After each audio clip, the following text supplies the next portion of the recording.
What is going on, guys? This is Joey Young coming at you with another video of the new tanks here. This is part 2. I'm going to show you guys quickly equipment and the actual stuff that I'm going to be using for the tank. So first off, I'm actually using the new ADA Amazonia Light soil. So this soil, what's different between this one versus the regular one is it's supposed to leach less ammonia to the actual aquarium. So the cycle time should be a lot less.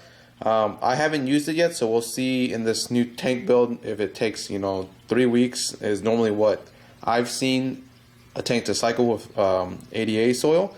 If it's 2 weeks, then yes, and if it's not, then yeah, it's the same. It also contains slightly different I guess material in it, so we'll see how it grows with plants as well. And then of course the CO2 tank. I have a CO2 tank for both tanks. I'm going to be growing planted tanks on both, so one of them will be for one tank and there'll be another one for the other tank.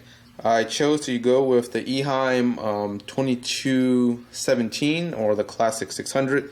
That's like the biggest canister up before it gets really pricey, and this is actually in the affordable range, so I went ahead with that. Normally I do like kind of like an inline or a reactor for my diffuser for CO2, but I went ahead and I'm going to give this a try because the glass ones are really nice too. I went ahead and picked this one up. It's the sister company of ADA. It's the more affordable product, but it's still a little bit pricey, but it's nice and big. So I'm going to give this a try and see how this works out in the tank.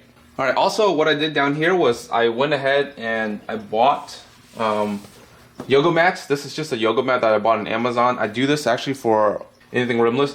I went ahead and bought a yoga mat so that I can cut a nice fitting on the bottom here, so I can put this in here so the stuff doesn't get wet, and it has a nice cushion in here, so like when the CO2 tank sits in here and the filter sits in here, it sits nicely and snug in here.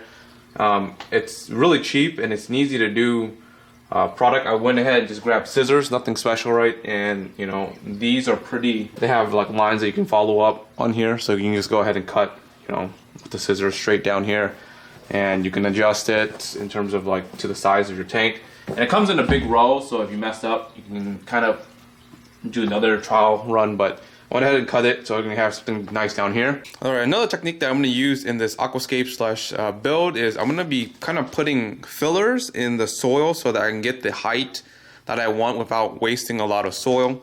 So I went ahead and bought a bunch of these mesh bags that I'm going to fill pretty much with like clay pebbles, or you can use anything really, like rocks or whatever, and I'm going to put them down here to kind of get the height that I want, and then fill it with soil.